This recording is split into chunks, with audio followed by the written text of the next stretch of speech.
I'm feeling great. A bit tired for sure. Was a tough match, but happy to be in semis again. Tough opponent for me for sure.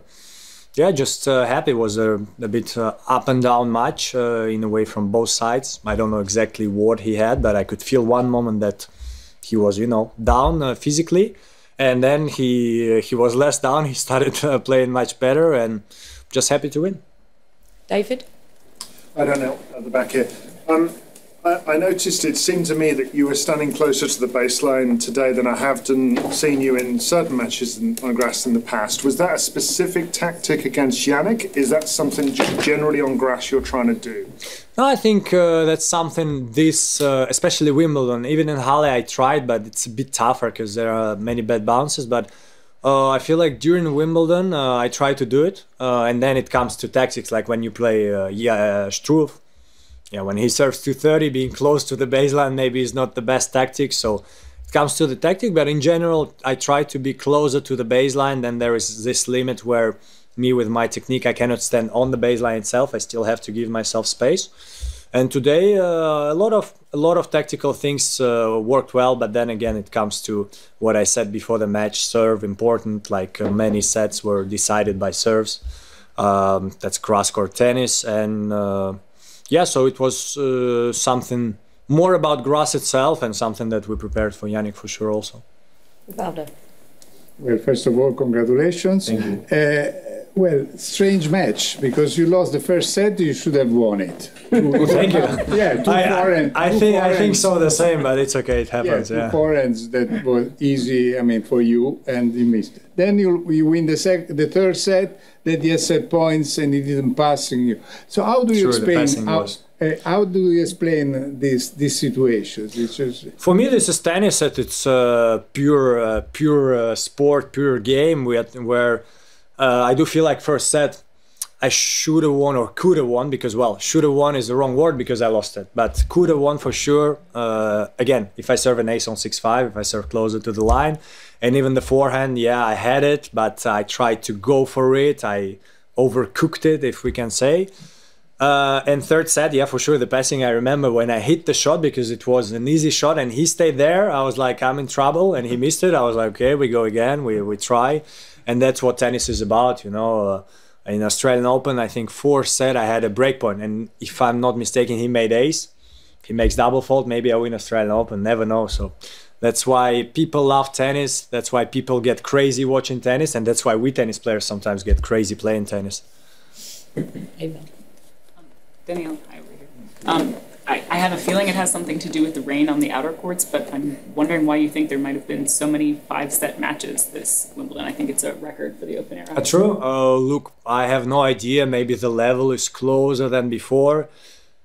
In my opinion, grass is always the surface where it's very tough to win, you know, like straight 3 sets, like 4-4 and 4, because one break can decide the outcome of the set. You know, you do one bad game on your serve, double fault, easy miss or something like this, and you can lose the set. So in my opinion, it's more about grass court tennis itself. So yeah, I don't know. I have no answer. Sorry.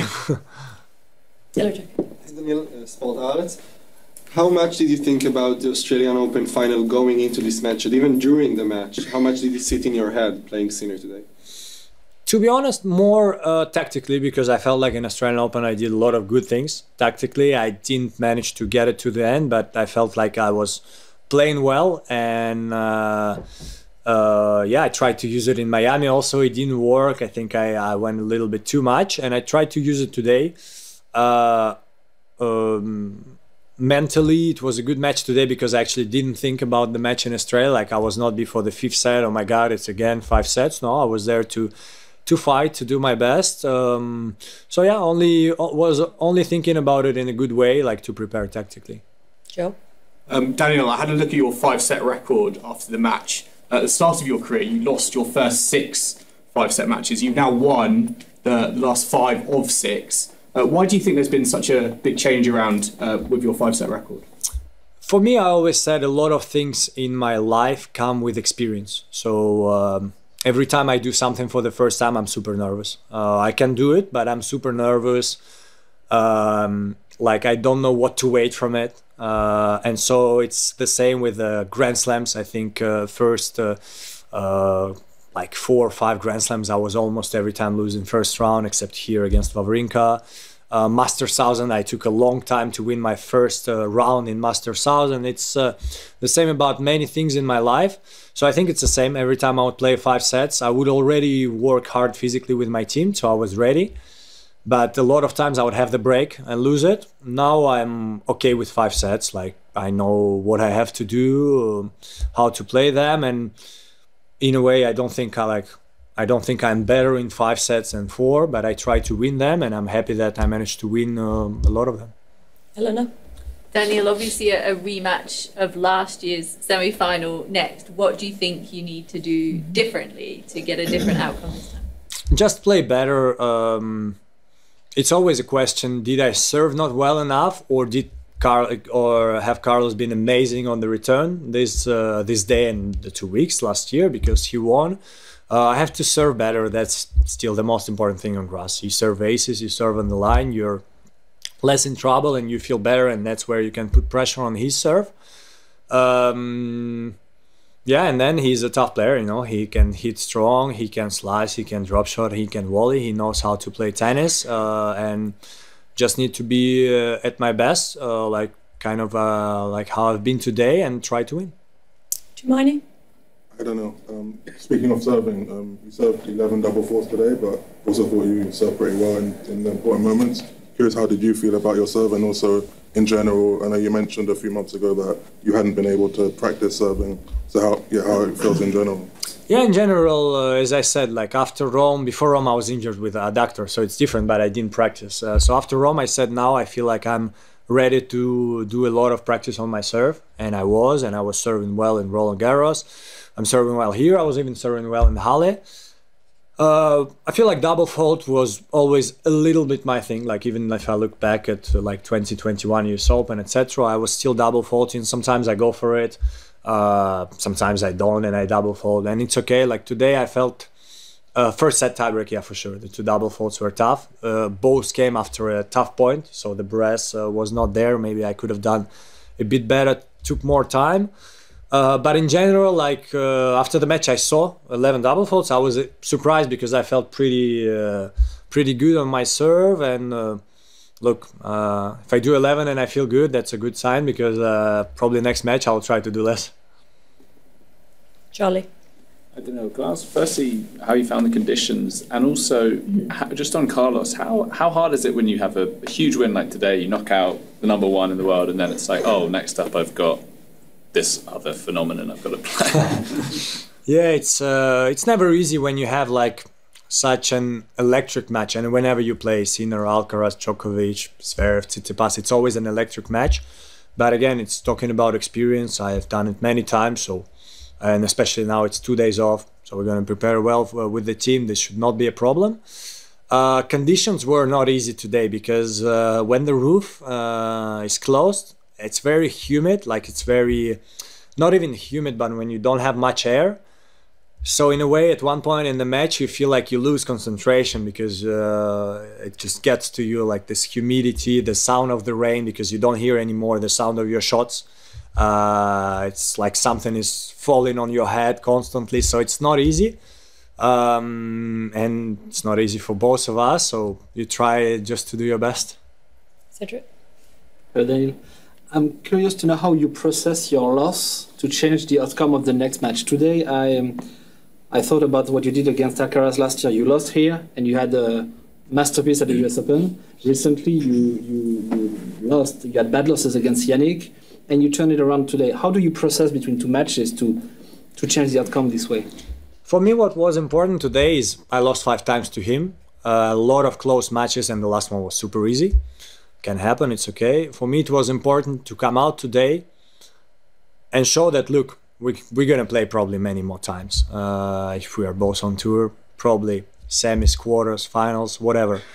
And for me, it was important to just show I'm always going to be there. I'm always going to fight. I'm always going to try to make your life difficult. Maybe you're going to win more. Maybe I'm going to win more. I don't know. But I'm going to fight. And even if like he won today, the goal was to show him that every time I'm going to be there to fight and to win. And today I managed to do it. Doesn't mean that next time it's going to be the same, but that's a little bit the attitude. That was the same with Carlos last year in US Open.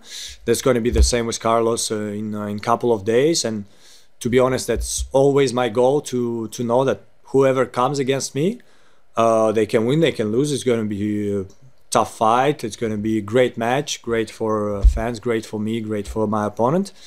Yeah. Catherine? Hi, Daniil. Kind of picking up on that, obviously lost the last 5 before today against Jannik and the last 5 against top 5 opponents. True. Given that, does today feel big for you in terms of sort of making a statement? Now that you said it, yes, I did know I lost the last 5 against top 5 because I'm never scared to play them, you know. Yeah, I'm happy, you know. At one moment, I remember there was a big moment, so Rotterdam, and then I won 4 out of 5 tournaments. I got out of top 10, and I think there was something like I didn't win 10 matches against top 10 players, where, you know, all of them were different. Some I lost close ones, some I was not feeling good or whatever, etc. But I always knew that I have the tennis inside of me. And then I beat Felix, and someone told me the same. Well, you haven't won a top 10 in 10 matches. I was like, that's terrible, but okay, now it's better. And then I won 6 in a row or something like this. So it's the same, you know. Sometimes it happens. Every match is a different story, and I'm happy that today I managed to do it. And in 2 days, I have another chance against top 5 player. Question. Daniil, Sebastian Varela, Clay. You have been very close to get your second Grand Slam, but you have experienced some painful defeats. What have you taken from those moments, and what do you think it can be different this time? Yeah, look, I don't think about it too much for sure, you know, because for sure I would love to have, I don't know, 6 Grand Slams, 10, 26, whatever, more than Novak, but I always try my best. I know that against Rafa, I could have done some shots better and maybe won it. Against Jannik was tougher physically, so I'm a bit less sad about it in a way.